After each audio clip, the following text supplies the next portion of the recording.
Sa lumang bahay na puno ng alaala at problema, isang madilim na lihim ang nagising. Isang tiyanak na tila nagkatawang tao ng kanilang mga takot at kasalanan. Sa gitna ng mga yabag at boses mula sa nakaraan, isang kapatid ang naglakas loob harapin ang kababalaghan para sa kanyang ate. Pero sa labanang ito, hindi lang sila ang naglaho, kundi pati ang kanilang kapayapaan. Paano nga ba haharapin ang dilim na bumabalot sa kanilang buhay at ano ang kapalaran ng nawawalang kapatid? May karanasan ako sa tiyanak. Hindi ko alam kung paano ko ito sasabihin sa inyo nang hindi ako natatawa sa sarili ko. Kasi alam ko naman na hindi ka panipaniwala ang kwento ko. Pero nangyari talaga ito sa akin. Sa amin, sa bahay namin, sa lumang bahay namin na punong-puno ng alaala at problema. Doon sa lumang bahay na yon, namatay si Papa dahil sa droga. Siya ang dahilan kung bakit maaga akong tumanda. Siya ang dahilan kung bakit hindi ko naranasan ang normal na buhay ng isang binatilyo. Matapos mamatay ni Papa, si ate na ang tumayong magulang namin. Siya ang nagtrabaho para sa amin. Siya ang nagpaaral sa akin. Siya ang nagbigay sa akin ng normal na buhay kahit na wala na si Papa. Naging maayos naman ang buhay namin sa lumang bahay na yon. Kahit na marami kaming problema, kahit na halos gumuho na yung bahay sa kalumaan, nagpatuloy pa rin kami sa pamumuhay doon. Pero pansamantala lang pala ang kapayapaan namin. Isang araw, nalaman ko na gumagamit ng droga si ate. Yung isang kaibigan ko nakita siyang may kasamang lalaki. Yung lalaki kilalang adik at tulak sa lugar namin. Hindi ko alam kung bakit siya nakipagrelasyon sa lalaking yon. Ang alam ko lang, natakot ako para sa kanya. Nagalit ako sa kanya. Sinubukan kong pigilan si ate sa paggamit ng droga sa pakikipagrelasyon sa lalaking yon. Pero nagalit siya sa akin. Sabi niya, hindi ko raw alam ang sinasabi ko. Wala raw akong pakialam sa buhay niya. Habang nag-aaway kami, nakarinig kami ng mga tunog. Para bang may mga naglalakad sa paligid namin. Napatigil kami sa pagsisigawan. Nakiramdam kami. Nasa loob kami ng bahay pero rinig na rinig namin yung mga yabag. Nakakakilabot kasi parang ang dami nila. Tapos narinig namin yung boses ni Papa. Tinatawag niya si ate. Nagkatinginan kami. Pareho kaming natatakot kasi alam namin na patay na si Papa. Parang bumabalik yung mga alaala at kasalanan na hindi pa namin natutuldukan. Tapos narinig namin yung boses ng boyfriend ni ate. Tinatawag niya ako, sabi niya wag ko raw pakialaman si ate. Doon na ako napikon. Lumabas ako ng bahay. Sabi ko, wag na wag niyang tatawagin si ate. Pero wala akong nakita. Madilim na noon. Pero may nakita akong naglalakad sa bakuran namin. Isang maliit na nilalang. Akala ko aso pero nung makita ko yung mukha niya, muntik na akong mapasigaw.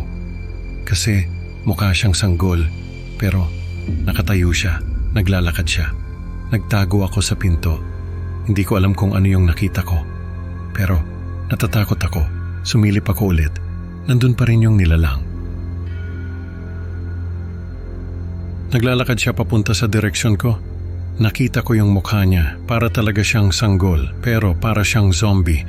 Kulubot yung balat niya, marumi at kulay itim. Nagtago ulit ako. Sabi ko, baka multo lang yon. Baka dahil sa takot ko, may nakikita akong hindi naman totoo. Pero narinig ko yung yabag niya, papalapit sa akin. Pumasok ako sa bahay, sinara ko yung pinto. Sabi ko kay ate, may tiyanak sa labas. Natawa pa nga siya sa akin. Sabi niya, nag-iinarte na naman daw ako. Pero nung sumilip siya sa bintana, nakita niya rin yung tiyanak. Bigla siyang napasigaw, parang yung mga problema namin nagkakatawang tao. Sinara niya yung bintana, nagtago kami sa kwarto, sinara namin yung pinto. Sabi ko kay ate, hindi ko alam kung ano yung nakita ko. Pero natatakot ako. Sabi niya, hindi rin daw niya alam. Pero natatakot din siya. Narinig namin yung yabag. pumasok na sa bahay yung tiyanak.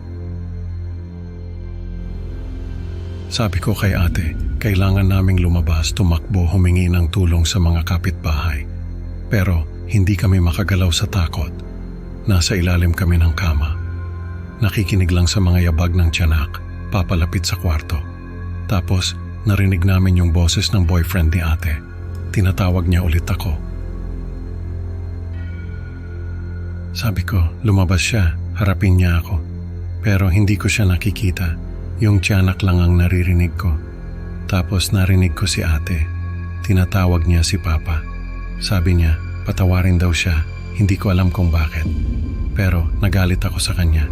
Sabi ko, bakit? Ano bang ginawa mo?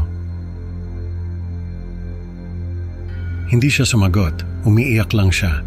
Tapos narinig ko yung boses ni papa. Tinatawag niya si ate. Sabi niya, patawarin daw siya. Doon na ako nagalit. Lumabas ako sa ilalim ng kama. Kinuha ko yung baseball bat. Binuksan ko yung pinto. Nakita ko yung tiyanak. Papalapit siya sa akin. Pero hindi ako natakot. Mas natakot ako na baka pati si ate ay mawala sa akin. Kaya sinugod ko yung tiyanak. Hinampas ko siya ng baseball bat. Sumigaw siya. Parang sanggol na umiiyak. Pero hindi ako nagpa-apekto. Hinampas ko pa siya ng hinampas. Parang yung mga takot namin nagkatawang tao sa kanya. Tapos tumakbo siya palabas ng bahay. Pero hinabol ko pa rin siya. Hinampas ko siya ng hinampas hanggang sa makalabas siya ng gate. Doon ko lang napansin na wala na pala si ate. Naiwan ako sa loob ng bahay. Mag-isa, tinawag ko siya, hinanap. Pero hindi ko na siya nakita. Nagising na lang ako kinabukasan. Hawak ko pa rin yung baseball bat. Nasa labas ako ng bahay, pero wala na yung tiyanak, wala na rin si ate. Hindi ko alam kung ano yung nangyari.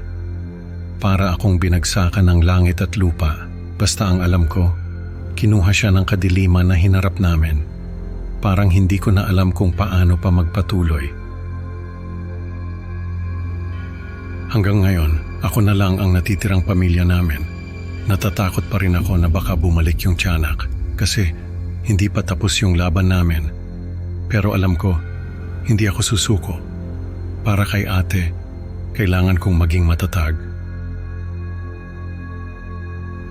Sa kwento natin ngayon, natutunan natin na ang mga lihim at kasalanan ay may kapangyarihang bumalik at magdala ng dilim sa ating buhay.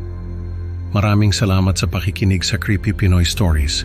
Huwag kalimutang i-like at mag-subscribe para sa mas marami pang nakakatakot na kwento. Excited na akong makita kayo sa susunod na upload. Tandaan, sa dilim ng gabi baka may tiyanak na nagmamasid. Stay tuned.